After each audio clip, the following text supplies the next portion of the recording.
How to repair show will start soon.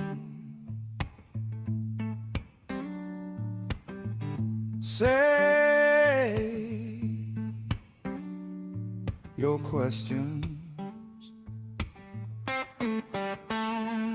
Grab a drink. Get ready. Get ready.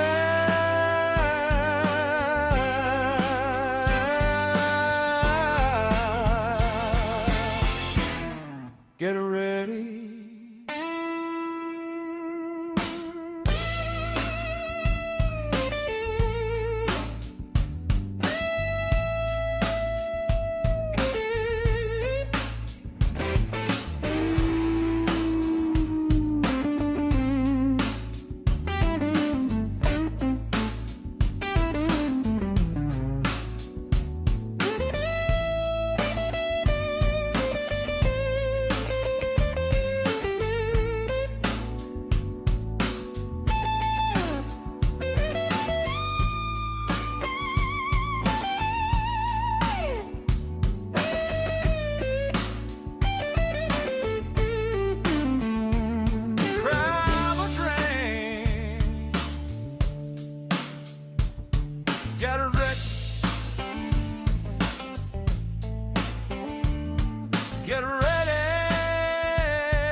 How to repair show will start soon. Save your question. Grab a drink.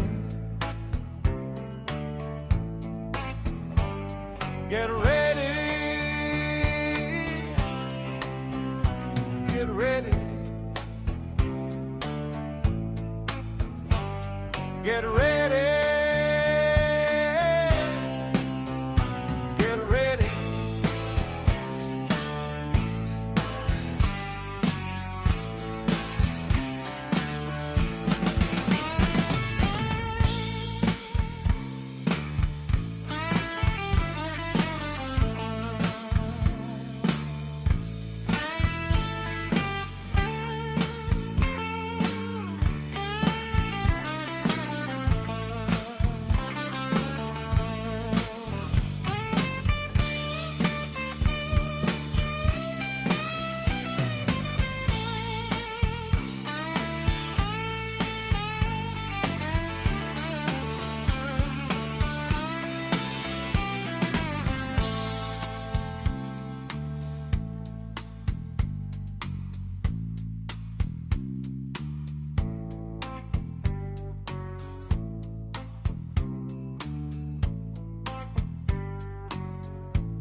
Get ready. Get ready. Get ready.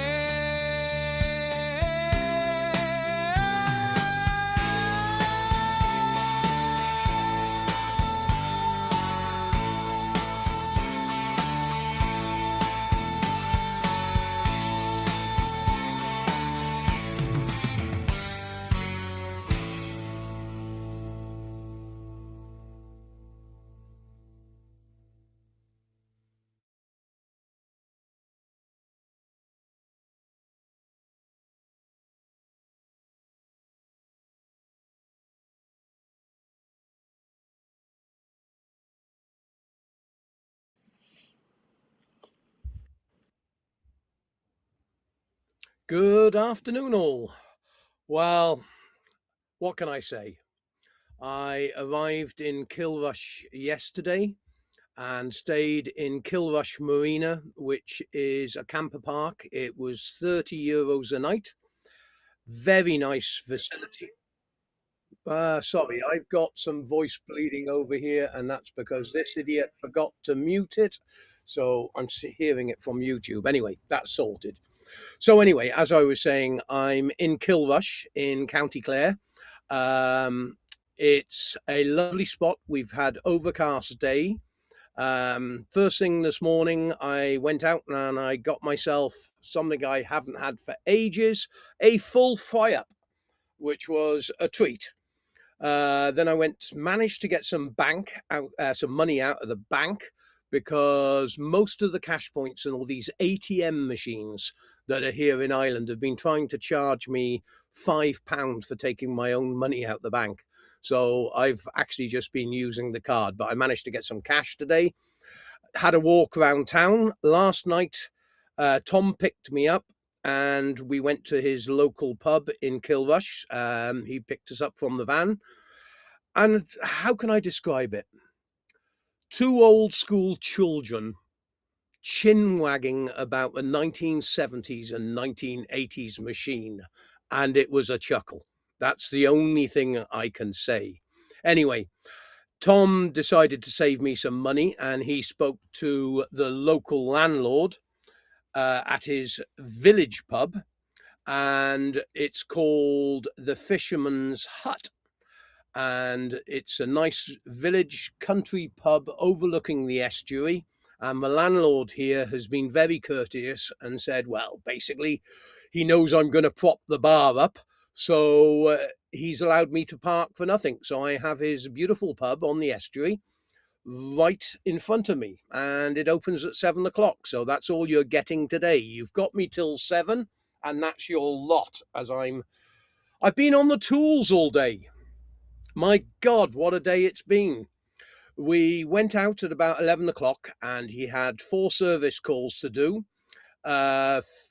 Two tumble dryers, a washing machine to deliver, and another machine. I can't remember what it was, top of my head. It's been such a great day. And what really gets me is how a single engineer at 76 years or 78, I can't remember which, is still on the tools today, still managing to hump a washing machine into the back of the van, and still loves the job that he does. We went out around the peninsula. We most probably did, I would say we had to do 100 miles to do those 4 calls. And I've been recording all day, and it's going to make a brilliant video because it's a chin wag between 2 engineers. He also took me into I won't call it a workshop. It's an Aladdin's cave of parts and appliances scattered everywhere. I wish I had time to organize him, but it was a joy. He gave me a load of manuals from 1970, 1980, 1990, genuine G-Tech manuals, Hoover manuals with all the parts. I mean, these are books. I haven't got them with me because I left them at his house, but these are like little encyclopedias into into an era gone. It really did choke me up. We also had a look at a couple of twin tubs, and he's offered to give me one of the twin tubs, but we got to work out the transportation of it because I really don't want to put a twin tub inside the van or on the motorbike rack for a long period of time. I'm too frightened of damaging it because it's such an antique. It's a 1958 twin tub, I believe, or 1960 twin tub, and he has a little bit more modern version, which is a late 60s, early 70s. This twin tub is so old. Anyone that knows the Hoover twin tubs, most of the knobs were on the top at the back of the 2 drums, the spinner drum and the washer drum. But this one is so old that the knobs are on the front, below the wash chamber. And to restore it to its former glory is going to be one of the loves of my life, I think. And I think we're needing to get some sort of, I've started approaching a few people now with possibility of creating a museum towards the white good industry in the UK, in meaning all our old Creeder machines, our Hotpoint machines, our Hoover machines from the 50s, 60s, 70s. And then also, you've got the Hallmark cookers, the Creeder Horizon 22, the Tricity Tiaras. If we can collect a good selection of these machines to show where British manufacturing comes from, it would be brilliant to achieve. It's starting to become something that I'm really interested in doing. But anyway, so tomorrow I'm going out with Tom again, and we're going to basically, we've got a cooker to deliver. I believe we got another washing machine to fix and something else to fix. Someone did ring him up just now, and Tom is a little bit stiff on the shoulders, and he wanted a cooker hood installed. And I listened to Tom talking about it, and he said it was a little bit too hard on his shoulders working overhead and everything, which I understand fully. But I did offer to assist with the job. But really, he's got enough work on as it is at the moment. It's lovely to see an engineer in a country environment still needed.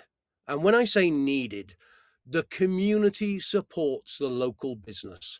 And that's what I love to see. Tom, installs machines for people. He does service calls. I didn't know that he was so knowledgeable with refrigeration. I have got a picture on my phone, but I literally only just got back, so I haven't had a chance to get all these things loaded. So we have so much to talk about over the next few days. And then I think towards the weekend, I was thinking of going to this festival, but really I need to push some mileage on. I could end up in Ireland and, well, all the way through to the winter, at the rate I'm going. So really, I have had Darren send me a load of information from Dublin, and he's given me all the information on Sill Island, I believe it is. And I'm just punching this in now to bring it up on screen for you. And let me just go on here and share this screen so I can show you where I'm heading to. I've got to drive up to Galway. I'm going to do the coastal route, but it's only about no more than 200 kilometers, I believe. Let me just find that and bring that up on screen. And Burkeye will bring this up. So I'm down here at the moment and I need to get up here. So it's 296 kilometers, but that's direct route up the motorway. I'm actually going to take the coastal route and then go around the mountain range that you can see here, because this is meant to be stunning. I'm also going to be visiting the cliffs of Moher, but Tom is also taking me out around here tomorrow because he has some service calls to do. And that's going to be an interesting day. So I might, because I'm going there tomorrow, I might be able to do a more direct route and cut a few miles off. Anyway, that's enough about what I'm up to. Let's deal with what's needed and help you out. So let me stop sharing a second. Idris, good afternoon to you, sir. I hope you're having a good day. NKO Jolly. Good afternoon to you, sir. I haven't seen you before. Thanks for dropping on. Washer Lad, how are you? I think Washer Lad is from Turkey, isn't he, Burkay? Can't be sure, but probably, yeah. I think he is from Turkey. He's the young gentleman that's always had a keen eye on appliances, and I think he's down from Antalya direction, because I did remember that he contacted us quite a while back with regards something. Mr. Washer Dude, hello Paul, how are you, mate? Very well, thank you, and I'm having a whale of a time. Seeing how the appliance community runs in a very rural location. I don't think even Kilrush, I don't think really is much more than a population of, I'm going to take a stab at 5,000. I don't think it's much bigger than that. But when I get up to Galway, it's a much bigger city, of course. So I'm going to be skipping that really because I'm not a city dweller. Although it's got a lot of history and everything, I just really want to get up onto the scenic coastline. And I believe the weather is changing towards the weekend, back to the sun again. So I really want to see this coastal route in the sunshine. And Burkeye, I can't praise you enough for what you have done with the video, which is going to be released tomorrow. And the video's name is, just bear with me. What's the name of the video, Burkeye? Save me clicking off it. Or I'm gonna punch in the comments. Okay, well, you can put the link in. Let the regular watchers get a preview. This was done with my video footage, my script, me doing the intro to the video, and then we used the AI version of my voice to read the script that I put together on the history of Mizzen Head communications and lighthouse. The scenery was just stunning. And even now I look at it on the replay, it makes me want to go back there because it is absolutely stunning. If you ever get the opportunity, it's a must-see place and it's on our doorstep. So if you're from the UK, it is an absolutely stunning location. And Burkeye, I take my hat off to you, mate. You put some great audio on there, some great music for people. It's not a long video. It's only about 11, 12 minutes. It gives you a good understanding to how hard it was to build the lighthouse and the radio communications in such, you're only going to see it on a beautiful sunshine day. But trust me, that part of the world for predominantly 300 days a year is blowing a hoolie and you have trouble standing up because of driving rain. But the video is spectacular. And it gives you a good insight into where this old van of mine, which I've named the Goat, has gone. And I have taken and abused her, really. It's not what you'd expect a camper to go on. But I've had to fight a different type of traffic here in Ireland. In Spain, the Atlas Mountains in Morocco, it's very deserted, but very challenging roads because some of the areas, especially in Morocco, are just gravel. But there is no traffic. And I mean literally zero traffic. We sometimes never saw a car for 5-6 hours. But when you actually compare it to over here, having to play chicken with all the hire cars and the locals, driving an 8-meter rig on these narrow roads, it's a hell of a challenge. But I have done a lot of videos on the journey from Mizzen Head all the way to here, and I think you'll thoroughly enjoy them. Yes, it's not about appliances. It's about just giving you an insight into how beautiful and how generous the Irish community is. And, the courtesy that I've been given everywhere is been brilliant. And the Irish community is really, I have never, last night was the first time I saw any wrapper on the floor. And that's because where we went to in the pub, some layabout had most probably just discarded it on the floor, and it's not the normal. I have never, ever seen any rubbish really all the way from Roscoff down to Mizzen Head and all the way up. But this was truly spectacular. Oh, by the way, tomorrow we will only be streaming on horizontal format because it's causing some problems with our YouTube channel. So we're going to stop streaming on the vertical side, but we are going to also be streaming out to Facebook and Instagram. We're going to try a different combination to see if we can fix some of the problems. As you know, Berkay doesn't have the fastest internet in the world, and I don't always, I'm not able to read some of the comments on the screen because on my end, it does become very blurred. But I can read this one.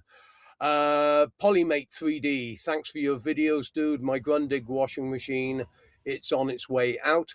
So I will be searching through your videos to find some options. Now, when you say it's on your way out, Polymate, what are you meaning? Because let's see if we can prolong the life of the machine. Because sometimes if it's a drum or maybe a fault with a motor or circuit board, a second-hand machine that someone else is throwing out can turn your machine into a perfectly repairable machine at an affordable price. So let's not always work with consuming, because this is what the government and the manufacturers are constantly wanting us to do, is just consume. That's all they care about with vehicles, with electronics, with white goods. The whole world now is about replacing everything we own in a very short period of time, when machines used to last 20, 25 years. And if you are having to buy a new machine, please stick with what I'm trying to educate everyone with, because we will make a difference changing this industry if you only go out and buy machines with a minimum of a 5-year guarantee. Now, I had an email come through to me yesterday from Mark's Electrical with a promotion where Liebfrost, which is a German made fridge freezer manufacturer, are producing fridge freezers now with a 10-year parts and labor guarantee. This means some of the real companies that produce quality equipment are willing to stamp a 10-year warranty on it. And it's much more in your favor to pay a little bit more for the item and have a 10-year parts and labor guarantee, including the call out, than it is to buy a machine that's dirt cheap, but you need to replace it every 3-4 years. You know, there are so many good machines out there and good manufacturers out there that are starting to understand that the consumers are getting fed up with this practice that they are doing. You know, general public is not willing to accept any more machines with only a 12-month guarantee, as Britain is getting away with. And by the way, someone yesterday also mentioned to me that the heat pump tumble dryer ban on condenser and vented tumble dryers is a myth. I was with Tom today, and I'm in the Republic of Ireland, and they have already implemented you cannot buy vented or condenser tumble dryers in Ireland anymore because they are banned. The only stuff that you can buy is old stock. They are allowing old stock to be sold, but the ban has already been put on.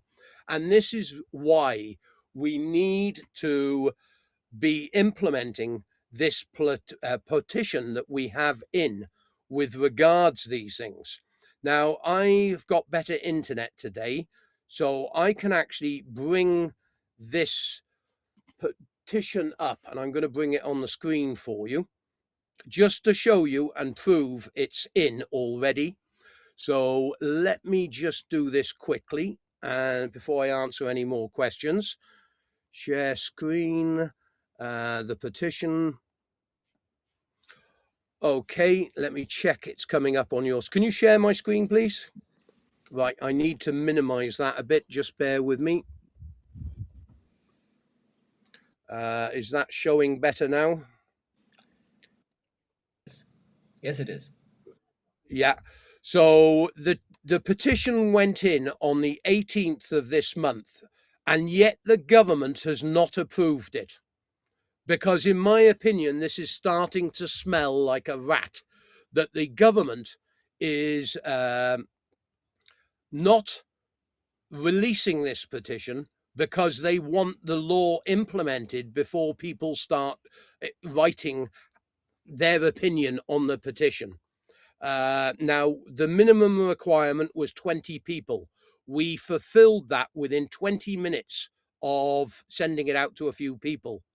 This was submitted on the 18th, and this is either the most ludicrous backlog in political systems, or they are deliberately ignoring it.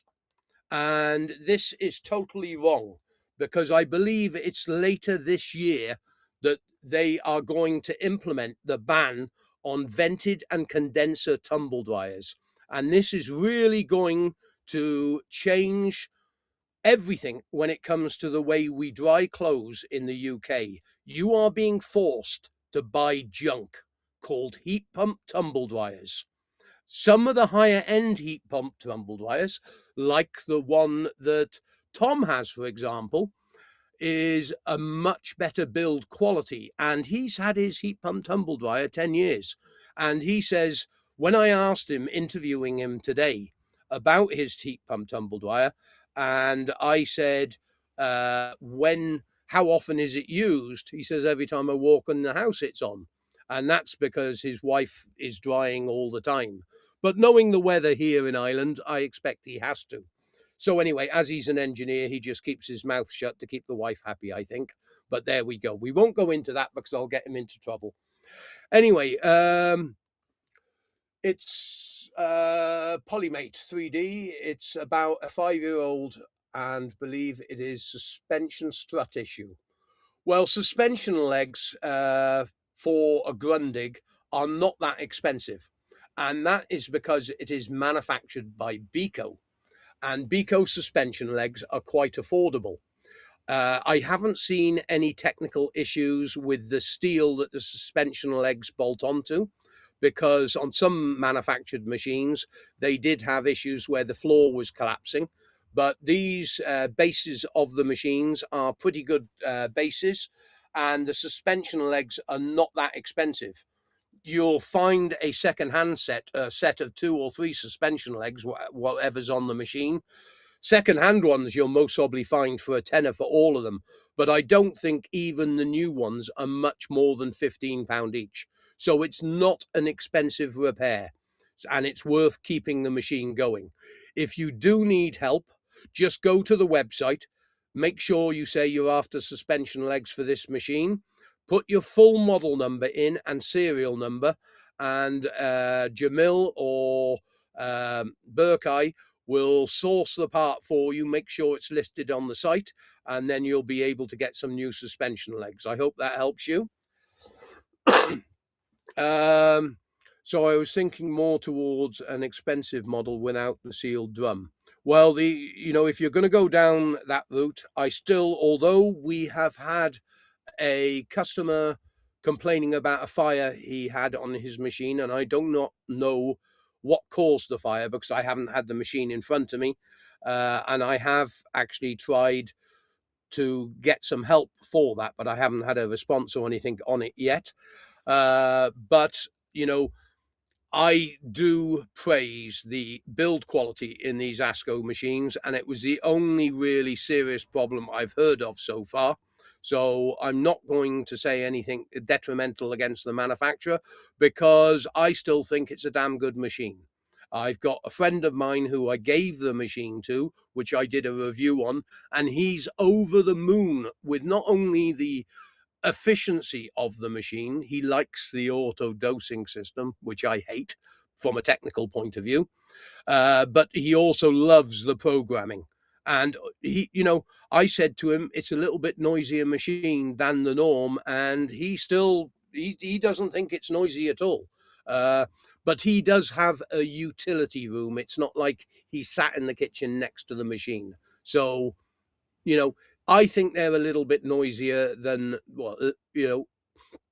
a Bosch or LG machine, but it's a machine that doesn't have a door seal, which gets mold on and everything else. So I do like the ASCO machines. I do like the Miele machines, but when you go in the showroom to buy a Miele machine, make sure you are buying one that does have a steel outer drum and not one of these plastic sealed drums that Miele have started introducing on their lower price end. So do make sure that you interrogate the salesman, and it is your right to know this information. Don't accept a salesman fobbing you off. If you want to know if it's got a sealed drum, all they have to do is take the lid off to actually inspect if it's got a sealed drum. If you bought a new car and you sat in it and you looked at the boot and you went through the car and took it for a test drive and you asked the salesman to open the hood to have a look at the engine, he would do that for you. No difference with an appliance, apart from he has to undo 2 screws at the back. Celine 2981, hello, good afternoon to you. I was about to buy a new Miele, but when I saw your video, I was actually shocked that even Miele, yep, I'm sorry to tell you this. I don't like being detrimental to the manufacturers.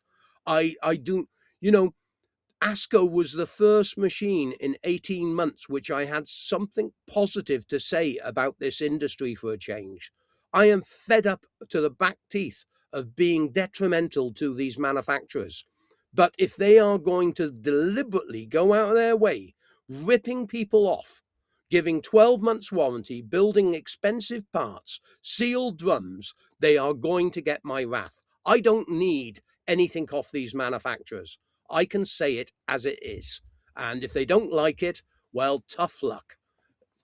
So that's my rant over. I wanted a rant today. It was in my blood, I think. What quality flagship washer do you... as I said, ASCO, I think, is a very good machine. I think for a mid-range machine, I've been slightly impressed with LG. They do have a splittable drum. Most of them are direct drive machines, and I like that system. They haven't got as much of a spider problem in the long term as the Samsung machines, for example. What I don't like about LG is the technical information when you need a repair is not there, meaning that the manufacturer does not disclose the information. But when you consider the machine maybe a 9-kilo machine, well-built machine, easy accessible, with a 5-year guarantee, and it's £500, I think that's a good buy. Because at the end of the day, you could buy 2 of those machines for what an ASCO or Miele starting price is. And, you know, they are, ASCO and Miele are, I believe, at the moment, only giving you a 5-year parts and labor guarantee, but charging you twice as much money. Honestly, if you were my cousin, brother, sister, whatever, I would tell you to buy, you know, one of the clever things you could do if you wanted to spend the money and you had the space, but then you'd lose the warranty, of course, because it would run out. You could buy 2 of the same machine, and then you've always got the spares from the old machine when it dies to put on the new ones. But I can't guarantee the new one, of course, the spare would be out of warranty from the date of purchase, because you might not be replacing it for 7-8 years. But you know, it 500 quid or under with a 5-year guarantee, I've got no complaints. I'm even saying the Bosch is not a bad machine with a 5-year guarantee, parts and labor, but do be warned that it has a sealed drum. It has the same technical issues as with the LG, meaning that the manufacturer is very reluctant to share any information. But the new EU ruling that is coming into place this July, I believe, is forcing manufacturers to become a lot more accountable. And we need our politicians in the UK to implement this type of thing as well. So, you know, that's my honest answer. There are, you know, I haven't done the latest Hoover machine, which is meant to be very good as well. And there are many other makes which I have not done review videos on yet. But when I get back to the workshop, trust me, I'm pulling my socks up and I'm really getting stuck in to doing a lot of review videos for you, and also other videos to assist you in your purchasing of new appliances. So I hope that helps you. Bear with me 1 second. I never realized talking was such a thirsty job. Sean A806, good afternoon to you, sir. Welcome to you from America. I hope you're enjoying the correct football game, the round ball, not the other one. And you don't touch it with your hands either, unless you're a goalkeeper. You have to do whatever you can to keep things going. In the process of repairing a timer to a late 1970s Whirlpool washer, which is backup machine used from time to time. Yes, Sean, Cena or whatever. The thing, sorry, you got a follow up on this one.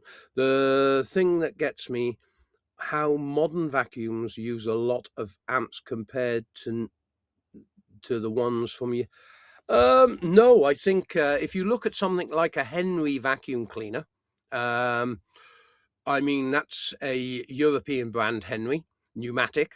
They were forced by the EU to reduce the wattage that was being drawn. I think modern vacuum cleaners today have less suction because the motors aren't as strong as they used to build them because of EU legislation that came in forcing them to reduce the wattage of the motor.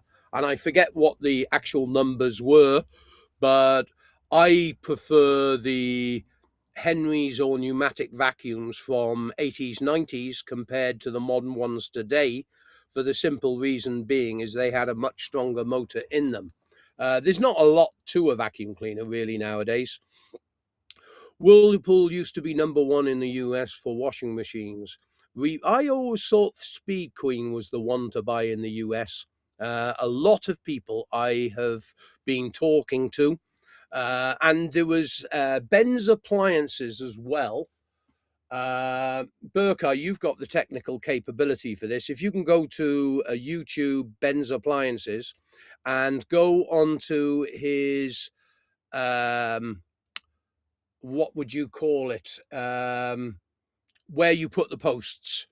He did a survey the other day asking people in America, what lifespan do you think a normal washing machine is today? And it's amazing how many people in America now believe that a lifespan of a washing machine is only between 5 and 10 years. You see, this is what all manufacturers have done. They have slowly built in obsolescence to make you feel like this is the norm. Machines which were far simpler and less efficient, I'm not saying any different here, in the 80s and 90s would last 20, 25 years. But over a period of time, they have slowly reduced the lifespan. So the younger generation is thinking that a washing machine that lasts 7 years is good. It's not. It is bloody disgraceful. And, you know, the washing machine has not changed in concept in 40, 50 years. It still fills, it still turns, it still heats, it still rinses, it still spins. It just uses a little bit less electricity and a little bit less water. No, quite a lot less water. But the lifespan of the machine now is only 5 years. And the reason I do this stream is not only to help people, is to try and get some political and public, what's the word I'm looking for? Perspective into understanding that we should be producing laundry equipment that lasts 15 to 20 years. 5 years is a joke. And, you know, it's disgraceful what manufacturers are doing. And it's not just this industry. We can look at the car industry. We can look at the things like printers and stuff that should be lasting a period of time. I'm not going to say it with regards electronics like phones and computers, because really a computer is very old when it gets to 5 years. And that's not because it doesn't work anymore. It's just it doesn't have the processing power to what is out there today, meaning what it is used for. I mean, I use a MacBook Pro. and I switched from a conventional Windows-based PC because it had the processing power to edit videos and do the job that it was designed to do. And I most probably will have to, although this laptop is coming up 3 years old, it's a, I think it's an M2 processor. There is far better Apple computers out there which will process video data much better when it comes to editing, which means I save time, and time is money. And I use this as a tool because this is my living. And, you know, I have to replace Burkai's computer. How old's your laptop, Burkai? Same with you, 3 years old.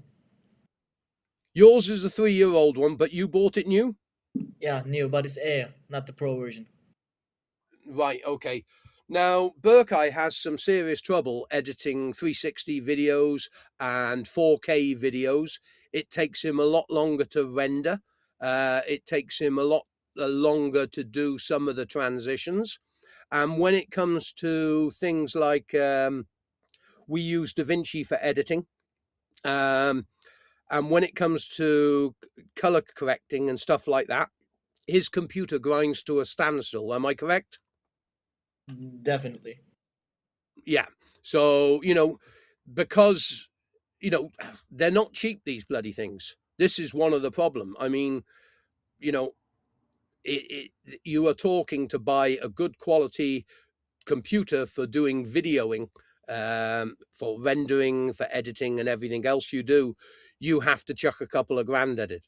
And that's a lot of money for someone that lives in Turkey. Yeah. For me over here, it's still a lot of money. If I have to buy a new computer every 3 to 5, I'm good for another year, maybe 2 years on this computer. But, you know,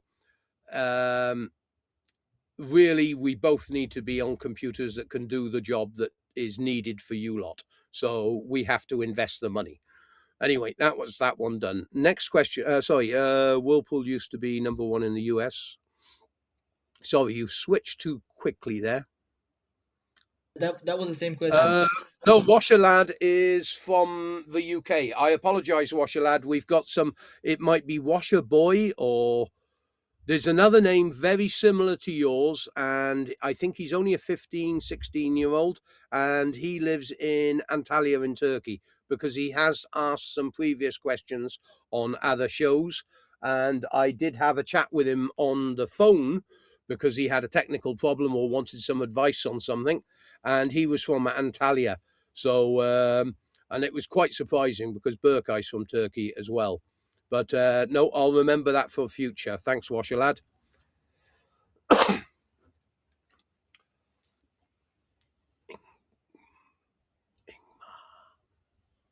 Ingmar Linderholm.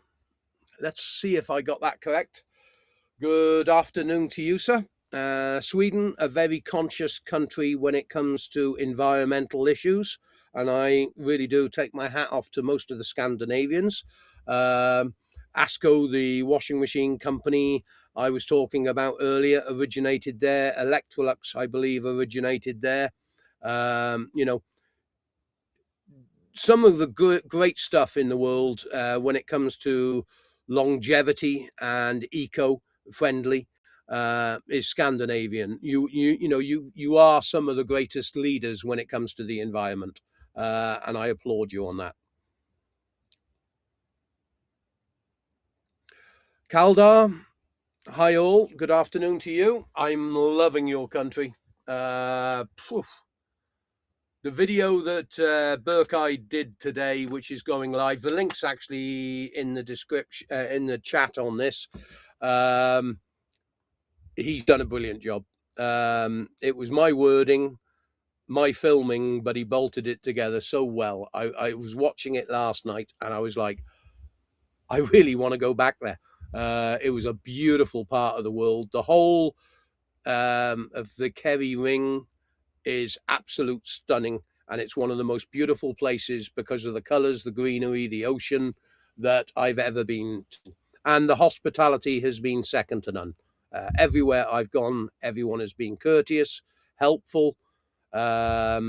You know, even locals in bars buying beer, not because they're expecting one back, because the lads in Dingle, who in Puddy O'Shea, bought a couple of beers late at night, and because the bar was shutting, I wasn't oh, don't worry about that. You know, they just a great bunch of people. Next one, mate.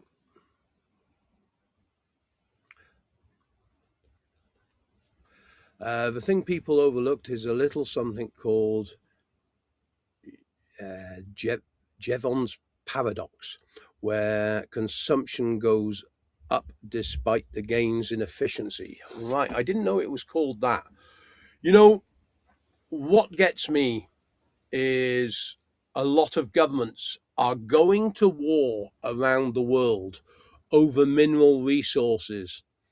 And the people who control, like the white goods industry, are a disgrace.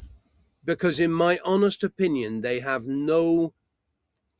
only care, or they are told only to care about the economy of the country. There is no thought going into the recycling costs that occur when you have to get rid of plastics and crush washing machines and fridge freezers. There is no care with regards that these machines are being scrapped because a circuit board has failed, but yet that machine still has a good drum which would benefit someone else, a good motor.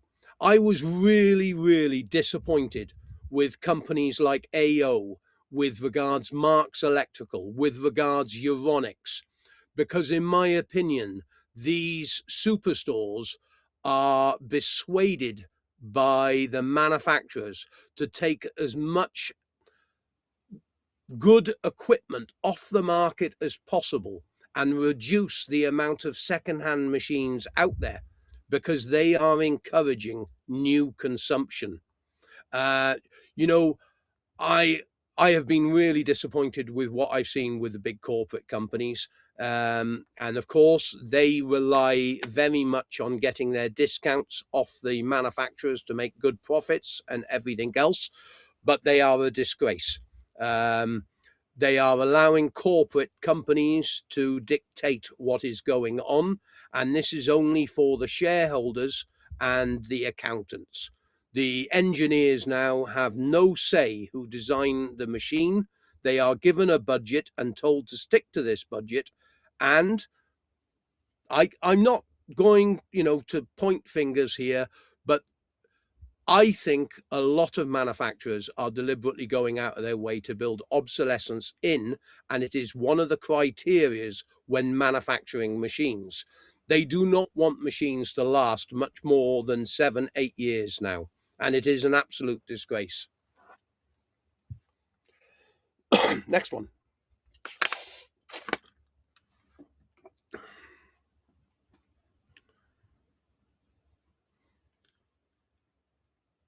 So I can't read. Is that Cylinder?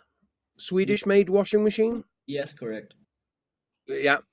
31 years. Yeah, well, look, even the British manufacturers made machines. The Hotpoint 18 series that I'm picking up at Barry's, or having to prize it out of his family business for a certain amount of the greenback, shall we say, is a prime example of British manufacturing at its best. You know, even the Italians back in the 70s and 80s were building good machines. Indeset produced some real heavy duty equipment back in the 70s and 80s. All this has been lost because the more these companies absorb the smaller companies and gain market share in the superstores, the more they are able to reduce the lifespan of the machine because they hide behind so many different brands. If a Swedish company, for example, Electrolux, owns AG, Zanussi, and in Europe, 30 to 40 different brand names, all related to different countries And these brand names were small companies that used to produce that got absorbed by the internationals. And now they don't need to build. You know, Electrolux were responsible for one of the biggest cons going. They had splittable drums in the early part of 2000, which were held together with screws. They didn't even change the design of the drum. They just left the screws out and glued the two halves of the drum together and welded it to guarantee that that drum couldn't be split. And that was just blatantly going out of their way. I reckon the electricity they used to weld the drum and the glues cost more than the damn screws that held the two drums together. And it was blatant. And, you notice no one's ever tried to take me to court with what I say, because what I say is true. And, these companies are going out of their way to build obsolescence in. And the EU Commission now, with these new legislations, are aware of it. And they are changing things. Slowly, as I've said on a few occasions, these small channels like myself, from whichever country they are, whether it be the Ukrainian guy, Ben's Appliances in America, all other German, French YouTubers who have small channels like myself, who are absolutely trying to help everyone repair videos and make a living themselves, are exposing the industry. And I think the EU Commission has started to watch some of the content and realizing how bad the manufacturers are. And this is why they're implementing this legislation. It's just a pity that the British can't follow bloody suit. We seem to just care about consumption. Oh, Cylinder are now made by Beko. Right, okay, Idris. I didn't know they'd been another one been taken over. And of course, they'll live behind that brand name now for quite a while.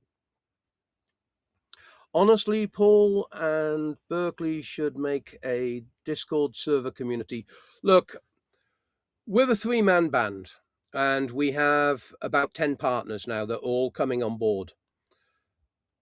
My resources of time, I'm 60. I would love to go into manufacturing a washing machine that we could all be proud of, but it's too late in life for me. I want to do what I do because I love doing what I do. Berkay enjoys the editing side, apart from he'd love to be able to change the voice that he has to work with or the ugly face that he has to work with on a daily basis, because I give him nightmares when he goes to sleep. Yeah, because all he can hear on some videos, like the history of Hoover and the history of Hotpoint, that took him many days to put together, he had to listen to my voice for a long time to get the video together correctly. So yeah, I imagine he would like a blonde appliance female engineer that played football. What do you reckon, Berkay? Would that suit you? Yeah, maybe. Yeah. I was thinking something like Victoria's Secret Angel, but that works too. Yeah, okay. But no, look, when you're a small business, you can only focus on what you can achieve.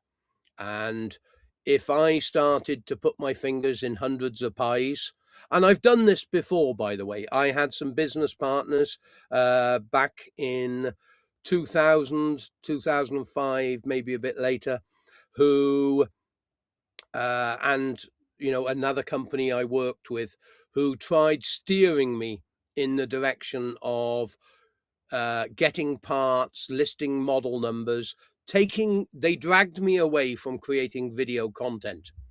Now, if I'd continued doing what I'm doing today, back then, this channel would have had a lot more clout in the industry and would have been able to get a lot more done in the time span that I have left.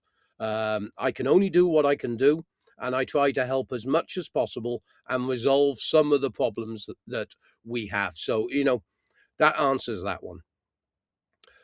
The Fed government in the US thinks by adding complexity to cars reduces emissions.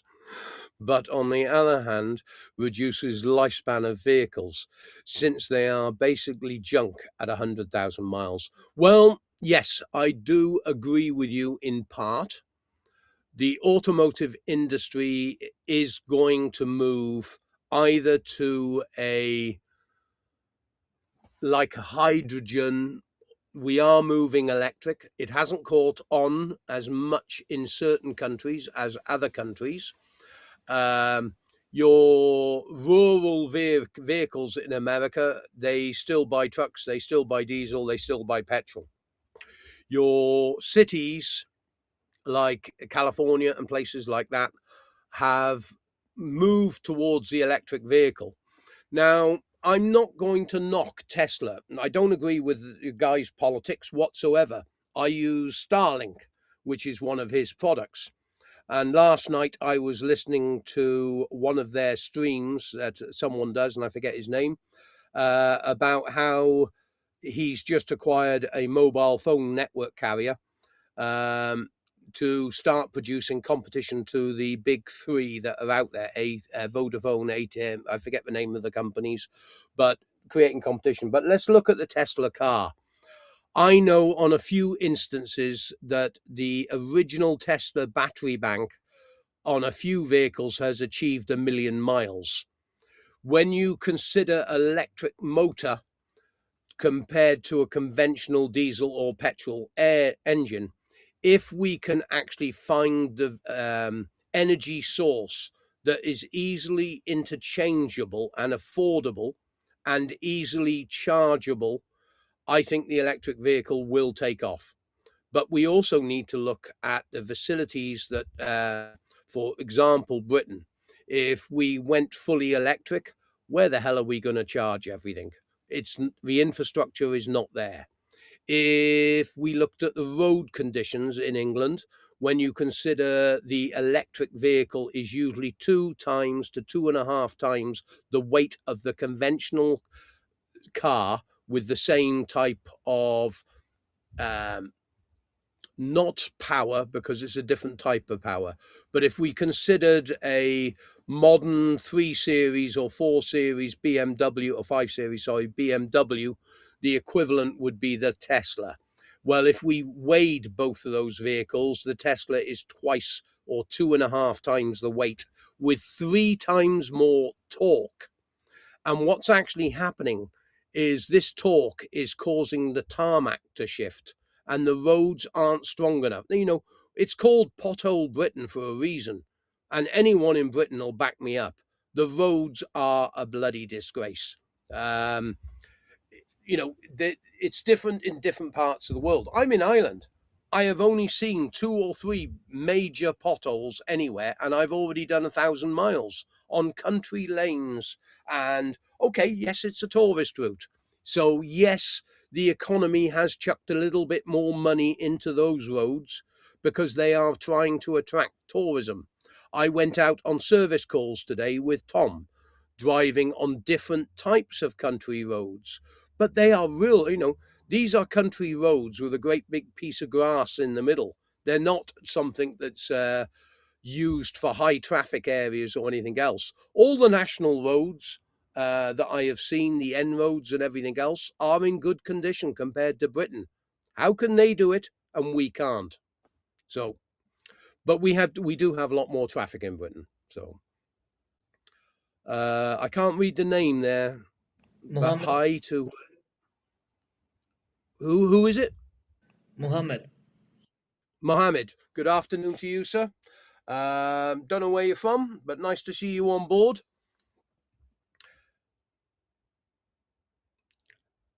Idris again. ASCO washers look very professional in my opinion.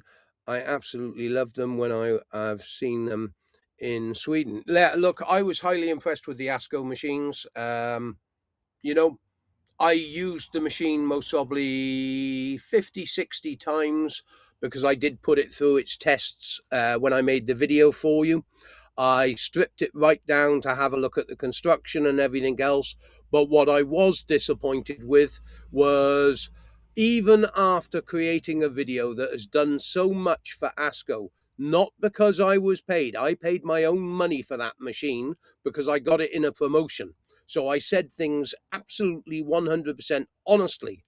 But I tried to persuade the manufacturer to give us the workshop manuals on the machines so I could go through all the error codes with you lot to assist you in the future. I'm not talking today because the machines you buy today are covered under warranty, but they did not want to disclose any technical information on the machines to the general public. And that's because, again, these manufacturers are not really supporting the Right to Repair Act. They are only caring about the money. And ASCO now has been acquired by a conglomerate, and they are not caring because they're just acquiring brands. Oh, a super chat. Thank you very much. I can't read the name. Could you read it for me, Burkeye? Me neither, mate. No? Okay, so there's no name on there. Thank you very much for the super chat. Opinion on... Can you read the question? Because I can't quite read it. It's blurred, mate. All right. Opinion on the octopus thing. Swappable for EV bats. Read that again. Opinion on... The octopus thing. Swappable for EV bats. I'm sorry, you'll need to explain a little bit further because I'm not sure what you're on about here. You remember I'm a UK engineer, so I can only deal with UK stuff and everything else, but I do know about the rest of Europe, but I'm unfamiliar with the octopus and swappable with EV bats. Swappable batteries. EV bat? Oh, wait a second. Opinion on octopus. Octopus is also an electricity company. Swappable with EV batteries. Maybe he's using an abbreviation. He said swappable batteries for electronic vehicles. Yeah, well, I know in Japan, Korea, they have scooter banks. And what they have there is little scooters that do 30, 40 mile an hour around the city. And rather than plugging your vehicle in or motorbike in, you are able to go to a battery bank, pull out a new battery, slot it into your little scooter, and leave the other one there to charge. Brilliant concept, brilliant idea. I honestly think when it comes to vehicles, it's you can't swap it because you are talking about 100 kilowatt battery bank on some vehicles. It is a very hard thing to swap out. But there is some new talk of technologies coming in where we are going to have a chargeable liquid. And this means that we may be able to swap out the liquids and have a fully charged liquid going into the batteries. Yes, vehicles are managing to achieve, let's say, 70 to 80% charge in 40 to 45 minutes at service stations and everything that have the correct power going to that service station. But you are talking about 45, 50 kilowatt chargers. That's an awful lot of electricity when you consider, if we all went EV, and you've got 10 vehicles going into the petrol station wanting that sort of speed to charge up. Those 10 vehicles are going to be in that location for 45 minutes. And then you've got 450 kilowatts of power needed in one location. Can you imagine the cabling systems they're going to have to put in for this? The infrastructure's not there yet. And I think it's something that government has not really thought about properly. Yes, we've got to start somewhere, but we should have proven concepts a little bit better than what we did. Tesla did start it off, and they were giving cars with free energy for life and all sorts of gimmicks. They got the ball moving. And, the electric vehicle is a lot easier to maintain in components than a conventional petrol or diesel because they only have, the electronics and the motors. You have to remember something like London Bridge The original motors are being used in London Bridge 100 years later, and they were electric. But, you know, when it comes to serviceability in the UK, and I'm only quoting about places that I know, most of our mechanics who are really good are the age of 45 to 50, and they are time served mechanics, and they worked for maybe large car chains like Ford, Volkswagen, BMW. They don't want to have to go. They never went into being a car mechanic because they wanted to know about electronics. They were car mechanics. Their industry now is being slowly wiped out, and they don't want to get retrained. Our problem in the UK is one of the biggest problems we have, and you will see a heck of a lot more tow trucks.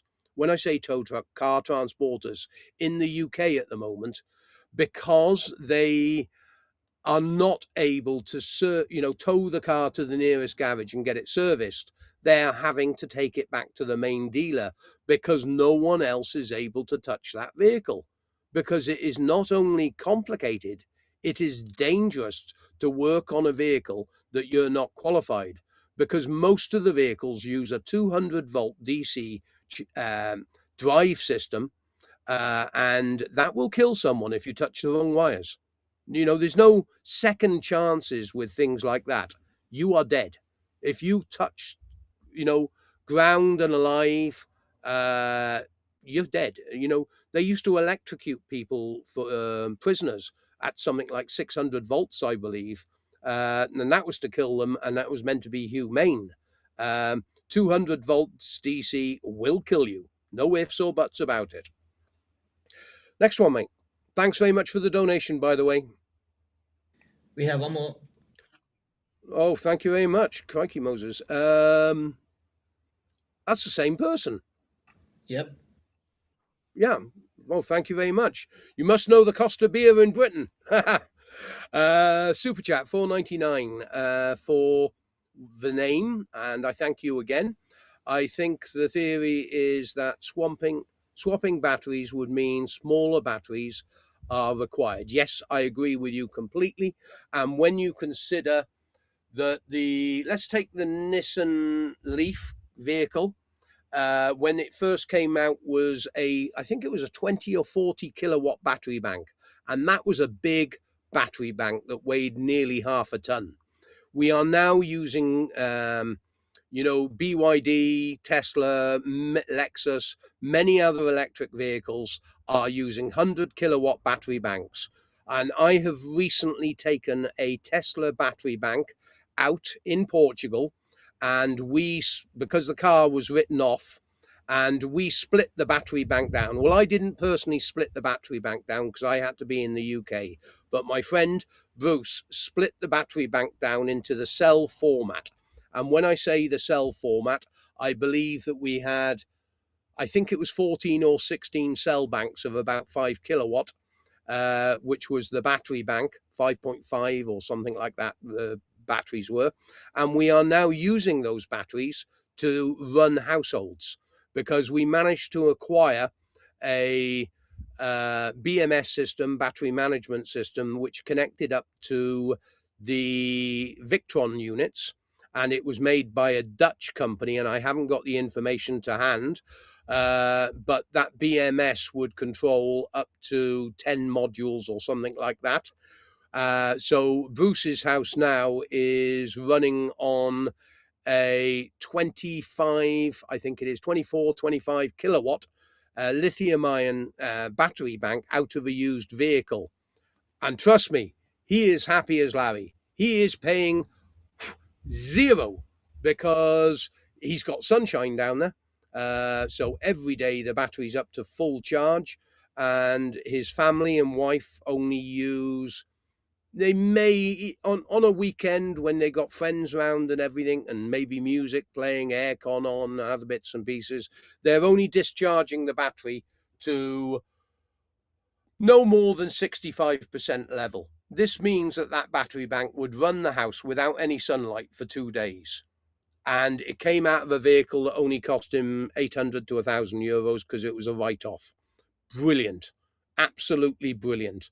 And it seems like a lot of things are hidden from us, and we had to find that information from a Russian website and Russian YouTube videos and get it translated to find a YouTube video on this that gave us the inspiration to go out and do this. So, there's a lot of great stuff on YouTube. You just have to go hunting for it. Thank you very much for the donation, mate. And I'm not even going to try and pronounce all those letters. So I don't know if it's a name or just something you typed in. Robot Toaster, I've seen your name before. Good afternoon to you. Have any companies ever sent you legal threats? No, none. Not even the government. Not even the government, when you think these politicians kiss babies' heads and, they can't wait to be in front of the paper with something positive to spin for their own cause. None of them have come. 10 million views on the subject. Thousands upon thousands of comments backing me up. None of them have said, we want you in court because you slandered us or anything else. Because the facts matter, or not the facts matter, the facts are the truth. Washing machine sealed drums are conning the general public because they are removing the right to repair. Manufacturers, many manufacturers, are selling reasonably priced parts when it comes to door seal pumps, suspension legs, but knowing when a critical failure is going to occur with either the software, the motor, or the drum, they are building obsolescence into these things by overpricing them. And the EU is fully aware of it now, and they've come to the table changing legislation. So, I don't want to be detrimental to these manufacturers. I don't want to actually say something wrong. But when they're forcing general public to buy machines in 3 to 5 years on some cheaper brands and not supporting any way, there are people selling appliances on eBay and Amazon who don't even supply parts for the damn machines. That's against the law in itself, but for some unknown reason, they're getting away with it. Legislation and our politicians should be looking after the general public a lot more than they are, instead of caring about consumption, which is what keeps these false economies going. End of subject. The error codes on the ASCO machine are probably the same as the ones in Garenia washers. I'm not sure because they've not. Basically, it was the ASCO.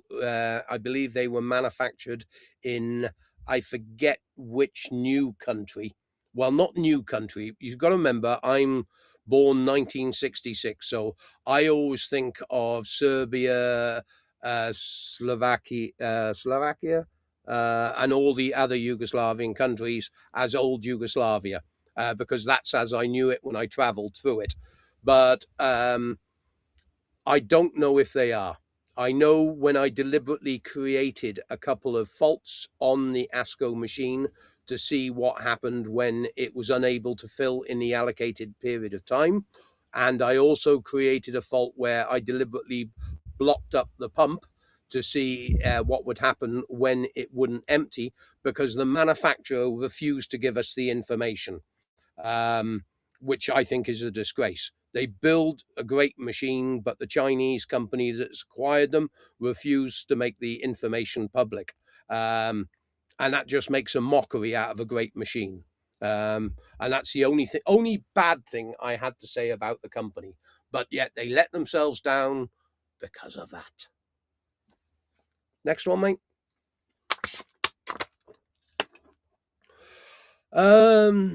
AEG lovers. Some of you must be all engineers or have a love of washing machines, because I've seen some great names and a great logo picture. It came through clearly this time. Hi, Paul. What do you think? Apparently, some of the Candy's latest machines have metal pulley and splittable tubs. I have heard the Hoover, which is Candy anyway. This is the machine, I believe, that you have the 3 or 4 suspension legs. I've yet to strip the machine down. It is one of the machines that I will be having to use my hard-earned money to buy, because none of these manufacturers send me. I don't think I'd let them send machines to me anyway, because if someone is doing a review on a machine that they have, I get hundreds of emails per week asking me. I had one yesterday from a Chinese company who is a promotional company, sorry, that is doing work for media, and they wanted me to do reviews because they'll send me the machine. They will pay me a amount of money to do a video on there. But of course, if they pay you money, you're part of the employment system. There's no way that they're going to pay me money to say this is a pile of shit. Yeah. And I won't do that. I won't do that for them. And I wouldn't do it to you lot. It's taken me 20 years with this channel to get to a position where you seem to trust me and you appreciate the information that I supply. So I'm not going to be detrimental to you lot in any way by ever taking any money off these manufacturers.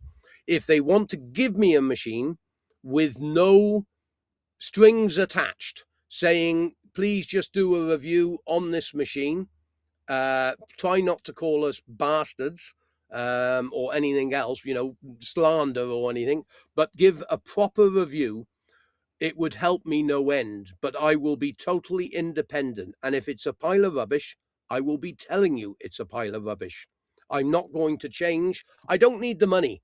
Yeah. So the time I've got left on this planet, I'm going to spend it to do something correct, because I don't have kids or anything. So my legacy is this channel. Next one, mate. Thanks for the joining us, mate. Really appreciate it. Let us know what you do, by the way. Be interested to know if you're a service engineer or whatever else. And AEG is a good company when it comes to service manuals and everything else. And what's your opinion of the sealed drums that they produced when they welded the drum together and had the audacity to leave the screw holes there, but still weld the drum together? I would love your opinion on this. If you've managed to implement something like they want, would they be able to use the not in use batteries for grid stabilization? Yeah, look, let's look at an electric vehicle. And excuse me smoking, it's my show, but if I'm going to be here for 2 hours with you, go elsewhere if you don't like it. End of subject on that one. Let's look at this. The electric vehicle that is, let's say 100 kilowatt battery, and you drive it aggressively, you are going to have to recharge the vehicle in 2.5 hours, which means the battery is lithium ion, so you can take it down to about 80%, 90% at maximum.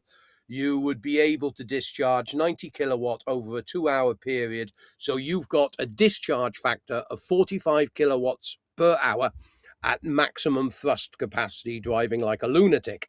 If you drive it cautious, the battery will still be discharging. You may be able to drive for 4 hours at a slower speed, but you would be discharging somewhere in the region of 25 kilowatts an hour. This is a high discharge unit. Now, if we took one of those batteries that weren't working efficiently anymore and only had 50% of the power that they used to, but then attached it to a house, that battery system would work still very well, because the house is only discharging at approximately 4 to 5 kilowatt at the maximum. And if it was a normal 2 up, 2 down house, the average consumption on a house of that size, I believe, is somewhere in the region of about 12 kilowatt per day, maybe a bit more depending if you've got kids, this, that, and the other. But the average house uses about 10 kilowatt a day. Well, even if the battery only had 50% left on the capacity, discharging to 10%, you would still be able to use that battery bank for 4 days to run your house. And if you had, say, 5-6 kilowatt of solar on your roof, you would then be able to achieve a maximum charge on that battery, possibly in if you were down at 40% left in the battery bank, so you'd need 60 kilowatts and you had 5 kilowatt solar array and it was a sunny day, within 2 days of perfect sunshine, that battery would be fully charged. And then also you can charge it using cheap rate electricity, which is what you call grid stabilization, which is when we are overproducing with wind turbines and solar farms, that energy then could go in to household storage. Because even if you produce solar and your next door neighbor doesn't produce solar, if the station that supplies the electricity to both of those houses is 10-15 miles away, the electricity will flow from the nearest source. So when you are being paid by the grid 2 pence a kilowatt to export, the grid is actually selling it to your next door neighbor at 30 pence. Yeah.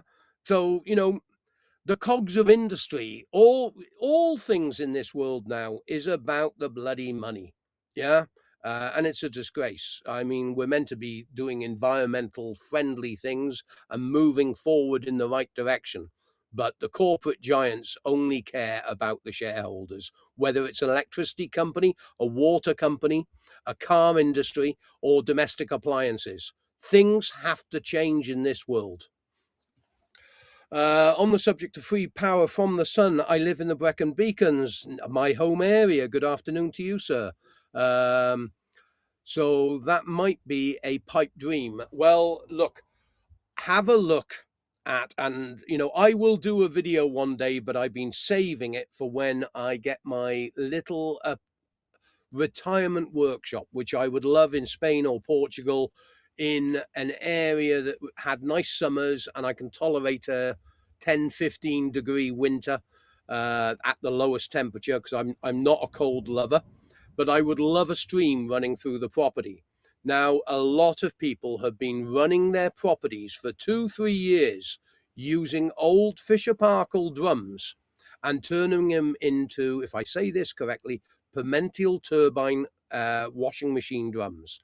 This means that they rewire the motor to become a alternator type generator, and they put a Pimentel paddle in, and by having somewhere in the region of 30-40 meters of head of water on a 4 to 2 inch pipe, they're able to achieve 60 psi with the water pressure, and this drives the turbine. And some people have had ranging between 400 and 1 kilowatt of energy 24 hours a day. But the British government doesn't allow you to tap into the water, even if it's running through your property. You need special paperwork for this. They try and stop everything. Mark my words, by 2030, these governments will be trying to charge us for the light that we get through our windows, because they know we are making free energy from it. Robotoaster, I imagine they wouldn't send you a machine twice. Yeah, well, look, I make money from selling parts. I make money from YouTube. I make money from other areas. I don't make a lot of money. Don't think I make anywhere near what you think. But that ASCO machine, 3 months ago, I bought a Bosch. I bought an ASCO machine. I bought a couple of Beco machines. I most probably forked out nearly £2,000 in washing machines, which may make me £10,000 over the course of 18 months to 2 years. Sometimes you need to put your money where your mouth is, and that's what I do. I know that the support I get from you, I've had a couple of donations here now from the gentleman that I can't pronounce. I had a very generous donation the other day, which was €22. These, just this camera that I use on a daily basis, and I have other cameras, is £600 to £800 with the microphone. The phone that I use, because I have a lot of memory in this iPhone, and the reason I have a lot of memory in this iPhone, I'm always taking video footage. That phone cost me over £1,000. The computer I use cost me a couple of £1,000. The other cameras that you can't see cost money. You have to invest in businesses. And if you are wanting to become a YouTuber, you need the tools to do the job. I also need to buy the appliances. And, I gave away the Asco. There was a couple down the road that needed a new tumble dryer because their and they didn't have the money. I gave them the tumble dryer. I've had friends which I've given machines to, perfectly good washing machines. A girl that is in my local bar just settled in with her boyfriend, bought their first house, struggling like anything. I reconditioned a Hotpoint washing machine, let them have it for 40, £50, I think it was. I do things like that because I made the videos on the machine, which paid me for the parts that I put in there and maybe bought me a pint out of a whole machine. So whenever it's all businesses. You are committing to succeeding by investing. And some people fail, and many YouTubers have failed and bought lots of expensive equipment and everything. But you've got to start somewhere. And if you believe in what you do, then they will turn up and follow. I'm at now 300,000 subscribers, I think. It took me 20 years to get here. There are people out there that have got 1 million subscribers and spent 6 months doing it because they are either pretty people, they are far better speakers than myself, or far better content producers than myself. I do a class on a Saturday with some of the most talented people I have ever met. And some of them are only at 10,000, 20,000 subscribers, and they've been doing it as long as I have. The difference between me and them is I have a channel which talks about something that's in everybody's house. You might not want to hear or see my ugly face every day, but once a year, you've got a problem with a washing machine and you're willing to tolerate me for that 30 minutes of time to rectify your problem. Then you'll discard me like a brick. These people produce far better content, but on a more niche subject. Whatever it is. I've got a friend that does cameras. I've got a friend that teaches AI and internet techniques, but it's a niche marketplace. Not everyone wants to watch that content or ever need that content. And that's the only difference. They're far better people than myself. Hello, our washing dryer have burnt and cracked the socket on the wall. How much do you think it would cost me to get this repaired? Hello, my washer and dryer have burnt and cracked the socket on the wall. First thing I would need to know, is this a spur socket or is it a ring main socket? Are you selling mints? Is your YouTube ID. I need to know that, because if you've got a washing machine and a dryer plugged into a spur, you are overloading the system, the cables, the socket, and everything else if you are drawing 20 odd amps through a cable that is only able to supply 16. I'm not criticizing you. Thousands upon thousands of people do not know about this. And this is something I think that people need to be educated in schools much more today than ever before. If the socket is damaged and the cabling is good because you haven't burnt anything, then the socket would only cost you, if you've got someone in the family that is competent with electrics and is qualified. In certain countries, you have to be qualified to even touch the household electrics, because it will jeopardize your insurance policy and other bits and pieces. So you always have to comply with the regulations that you work in.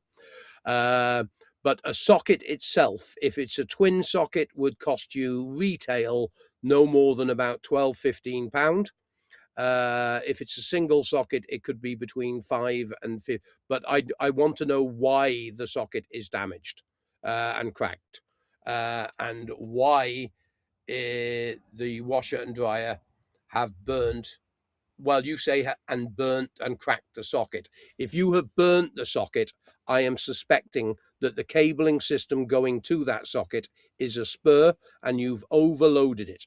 You may have also damaged the cable that is supplying that socket, because the cable will get exceedingly hot if it is only a 2.5 cable, which is capable of 16 amp, and you've been using a washer and a tumble dryer at the same time, because the two ampages, the washing machine would be drawing approximately 10 to 12 amp, and the tumble dryer, if it is a vented or condenser tumble dryer, will also be drawing about 10 to 12 amp.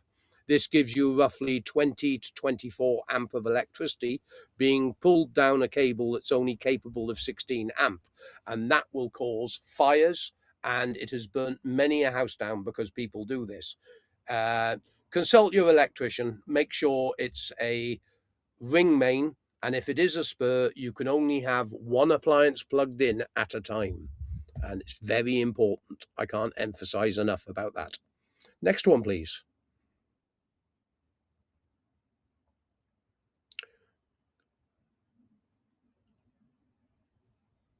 I can't read all that, mate. I know it's about a van or car. Those tiny vans based on, and that bit I can't read. 5-seater versions. Do you like the car vans? Can you read the whole thing to me? Because it doesn't quite make sense. All right. Do Sorry, Pet. you like the car vans? Those tiny vans based on 5-seater versions. I don't use them, mate, so I can't really. They're family vehicles, 5-seat. I have a camper and a motorbike.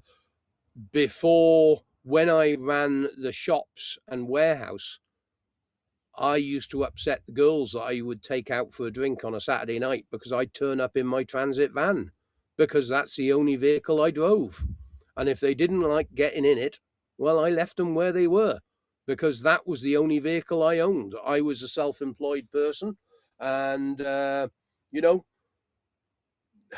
having to be bling with a nice vehicle is not something that suits me. A vehicle is to go from A to B. As long as I'm not asking her to sit on grease and everything else, then she should hop in and go out for dinner on a Saturday night, even if it's a transit van or a blooming, flatbed van. It's the vehicle I have. I don't have any other vehicles. Jaws, I can't read it all. You have to read. My LG is. Go on, read it all, Burkeye. It's blurry. My LG is a OE. Please help me. My LG is an OE. Is that an error code, or is that the abbreviation? Look, how would you say you pronounce his name, Burkeye? Maybe Joseph? Joseph. Okay, we'll use Joseph. Joseph, please send an email in to the website. It's the name you can see in the top left-hand side of the screen, or it will be in the chat or on the channel. We're easy to find. Go to the contact us page. Please give me your full model number and describe the fault. Better even still, use your mobile phone, walk up to the machine, send me an email once you've uploaded a video to your account explaining the problem that you've got. I will quite happy have a look at it. If you want me to use it on the show, then of course I would need written permission from you. So by all means, I'm quite happy to help, but I do need more information than you're giving me. I'm sorry. And I realize sometimes that you might not be from the UK or English is your first language. So just type it up in Google in AI and then say, please, could you translate this so an English guy understands it? And then just copy the text and send it to me. At least we're working on the same page. BMCA 8876, Seal Drum, the old saying, at least Dick Turbin wore a mask. Brilliant. Yeah, these manufacturers are not even hiding anymore. They're not even sort of discreetly trying to rob you. It is blatantly knowing that you know that they are just lying to you and trying to extract as much money out of you as possible. Brilliant. Love it. Come on again, BMCA. Like your humor. Glad you like my logo. Thank you for all your help. I enjoy your videos. I hope to hit 1K subs eventually. Look, 20 years I spent doing it, mate. And it took me, what would you say, Burkay? For that plaque on the wall behind me, which is, sorry, led the wrong way, other way. That plaque behind me is the plaque you get when you get to 100,000 subscribers. I expect I spent 18, 19 years getting to that point. And in the last 18 months to 2 years, I have gone from 100,000 to over 300,000. And that's just on this channel. We do have a couple of other foreign language channels.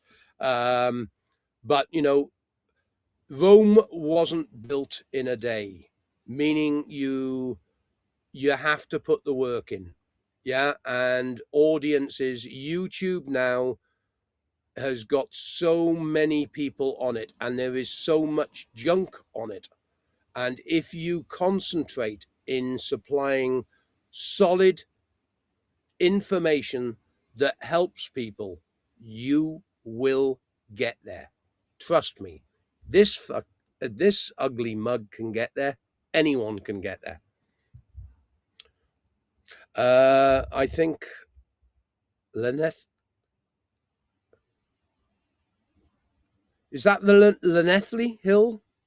Gets closer to 15 than 15 in minus 50. Yes, sorry, I understood what you mean now. Yeah, well, look, I've lived in Wales most of my life, and my old joints now are really, even now I've come to Ireland, I can feel my shoulders not functioning the way that they used to function. In other words, rheumatism sets in the damp weather. I know how hard it is, and it's just, you know, one of those things. Another super, that's the same person again. Yep. This is for the camera fund. Well, thank you. Truthy, I make a living, mate, and I really appreciate it. You know,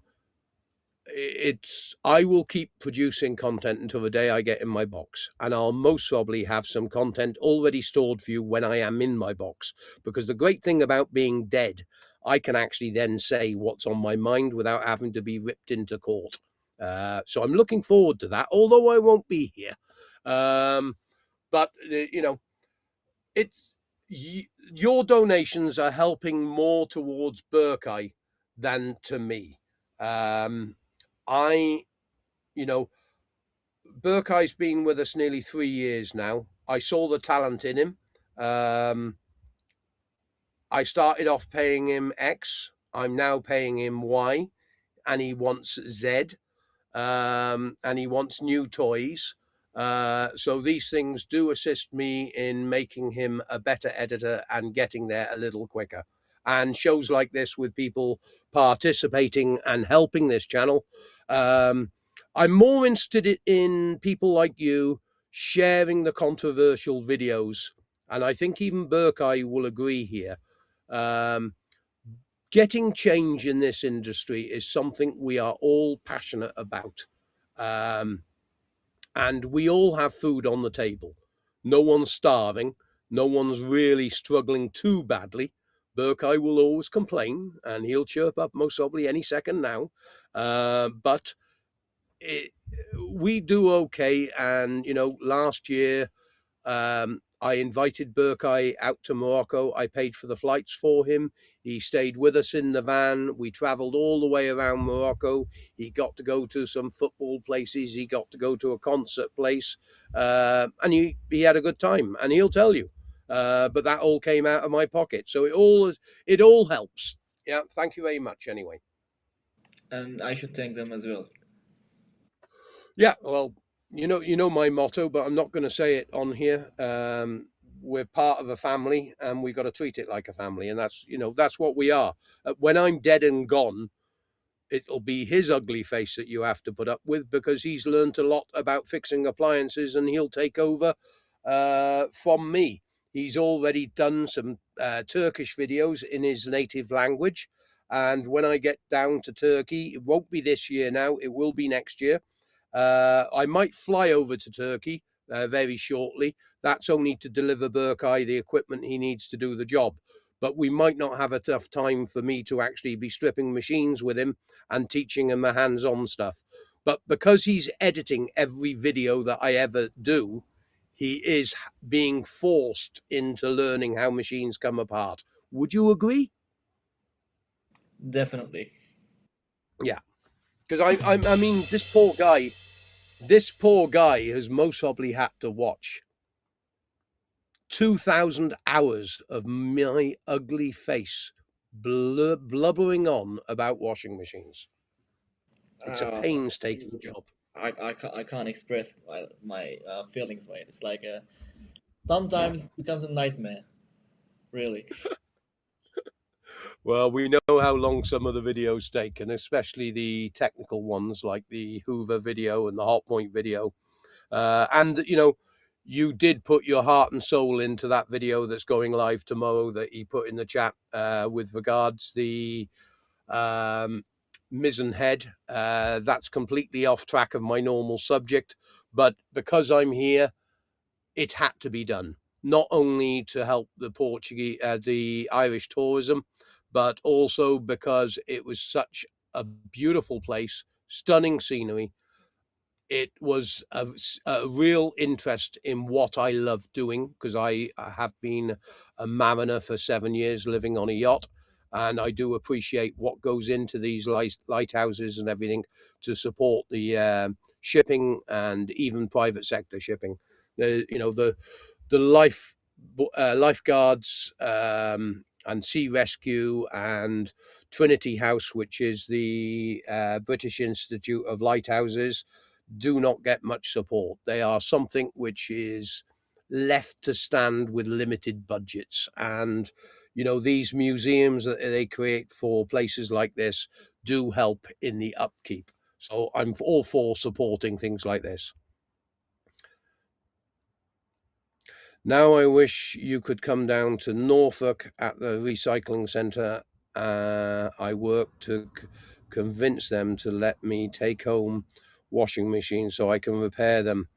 Look, these are run by government establishments, and your bosses are controlled by sets of rules and everything else.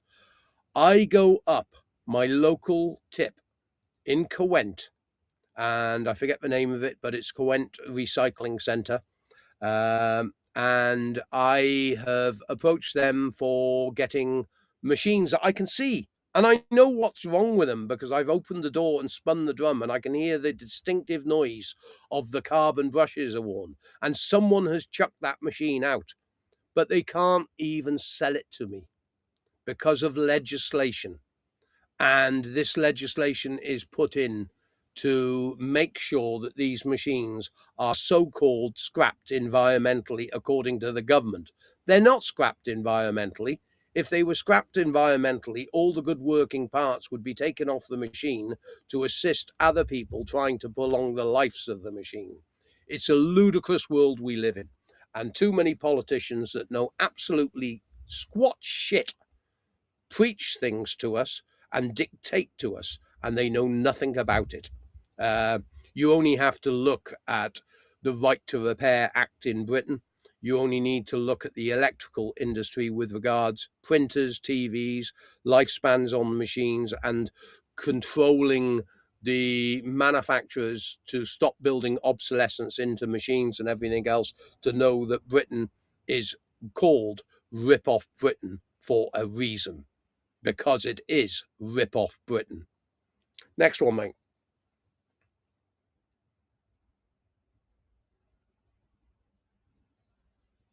I absolutely love your voice. I can't see your face, but I think it inspires a lot of experience. Well, I have been doing this a long time, but I'm here in Kilrush at the moment in Southern Ireland.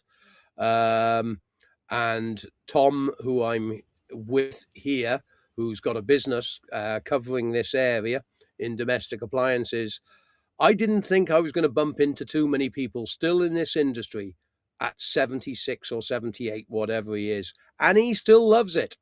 So it's brilliant. I'm glad to see that even in a small community like this, he is appreciated, and the work that he does is contributing not only to giving him a living, but also supporting the local community. Mr. Washadude, also, I wish to say, I wish more saw more of my videos, as I spend so much time editing and would support me. Look, by all means, send us an email. Send us an email if you are AG lad, or the AG guy, Mr. Washadude. Any of you got YouTube channels? Bang them over. Let me have a look at the content. I can always post some things on the YouTube post page to give you a little bit of a push in the right direction. If you've got good content that I feel is worth spreading the news on, I will promote it. I'm not here to compete with you. I'm here to help the general public. Hope that answers your question. Please send us an email over. I won't lie, my washing machine is a Miele. Nothing from the 80s, bloody solid workhorse, and a cult following. That was passed down from my grandparents. It's had maybe 6 repairs in the last 40 years. Yeah, but it's 6 repairs in 40 years, not 6 machines in 40 years.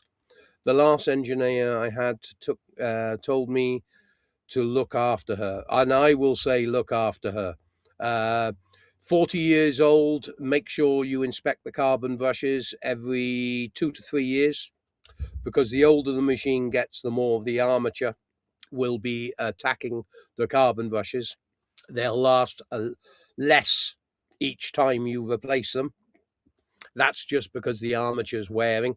It's an item that is going to wear. Nothing lasts forever, but if well maintained, you might get another 20 years out of this machine. And it's also worth you taking your model number, and a tip for you, as you so gracefully donated 2 or 3 times today.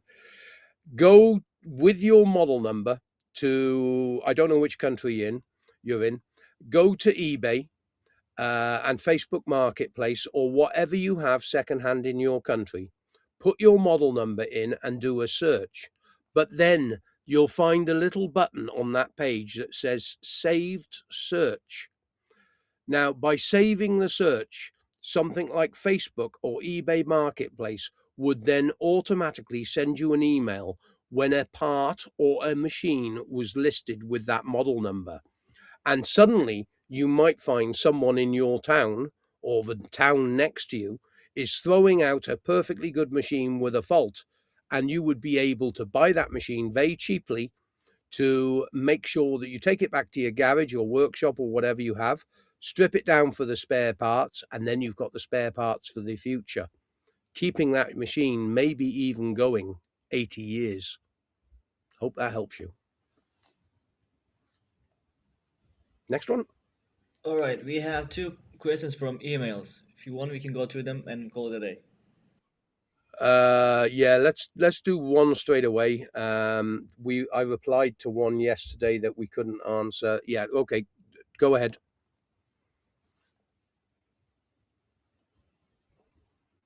Read it to us because it's blurry. Appliance. Hotpoint NSWR 743UWKUNM washing machine. I replaced the pump with a new one and also replaced the pressure switch. I have checked all of the hoses, lines and the sump. However, there is still a small amount of water staying inside the machine.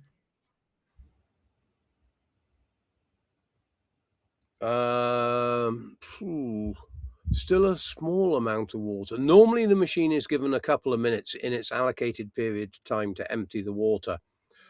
You replaced the pump and you replaced it with a new one. Right, the only things I can think of off the top of my head, there is a possibility of three things.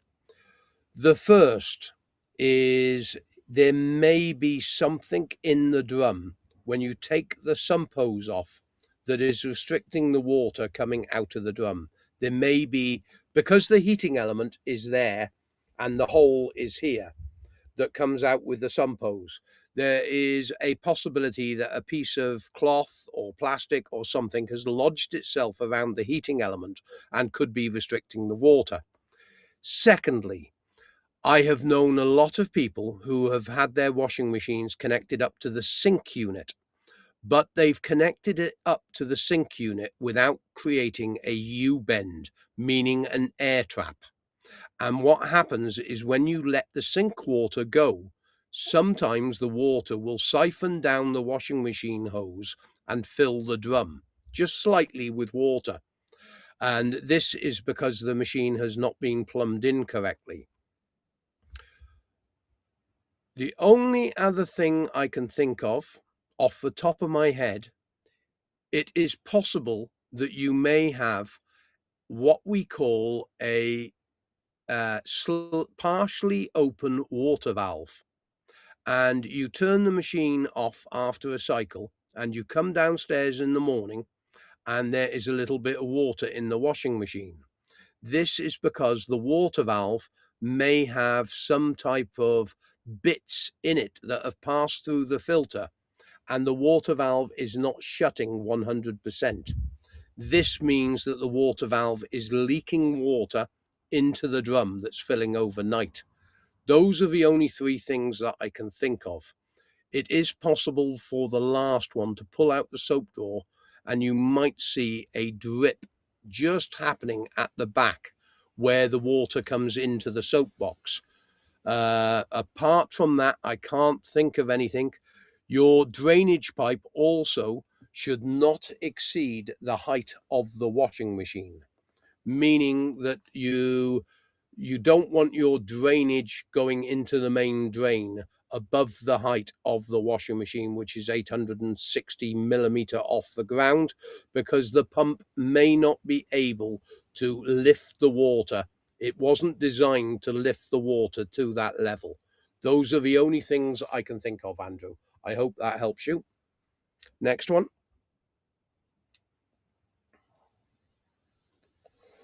Appliance Bosch WAS 28840GB/14 washing machine. Hi Paul, my Bosch washer is showing an F57 error code. Could this be the motor control board? Is there anything else I should be looking at? I can't answer this one honestly off the top of my head. I'd be lying to you if I came up with anything because I need to go into the data to have a look at the error codes to find out what F56, 57 is off the top of my head. I am not the Encyclopedia Britannica when it comes to every error code. I know all the common ones, but F57 isn't that common. It could be a communication error on the board, F57 or the F50 range. But without looking it up, we have everything from Joff, don't we, Burkeye? Telephone number and email? Yep, mate. Yeah, okay. I'll look at that tomorrow morning. Well, not tomorrow morning, tomorrow at some point, because I'm going out with Tom tomorrow to do some more filming on what he has to do on a daily basis and the type of repairs that he does. I'm also going into these lovely people that own the, what's the name of the pub? I need to say this correctly before I make any mistakes. because they will not be pouring me a pint today unless I say their name correctly.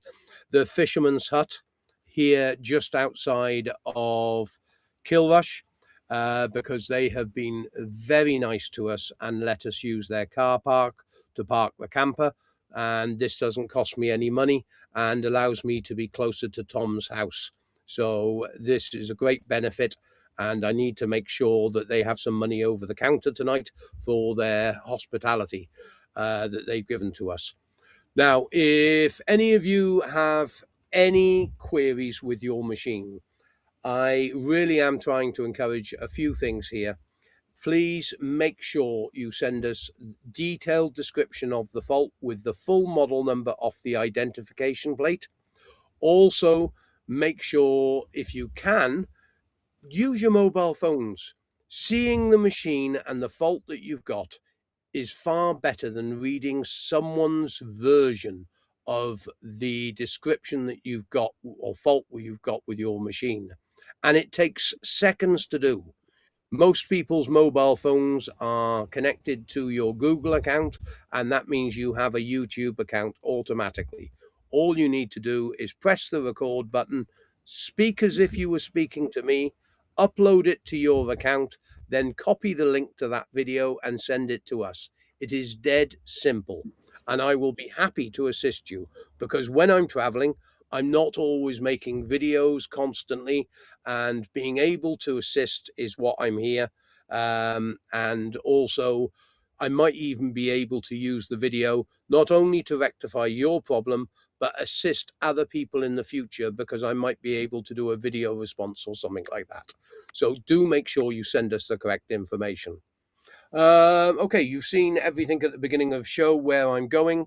If you jumped on late, go back to the beginning of the replay to see where I am, where I'm going to, what I'm doing. I've got a video that Burkai's done on the Mizzenhead Lighthouse, and also some other information videos that will be going up in the next few days on the trip up here.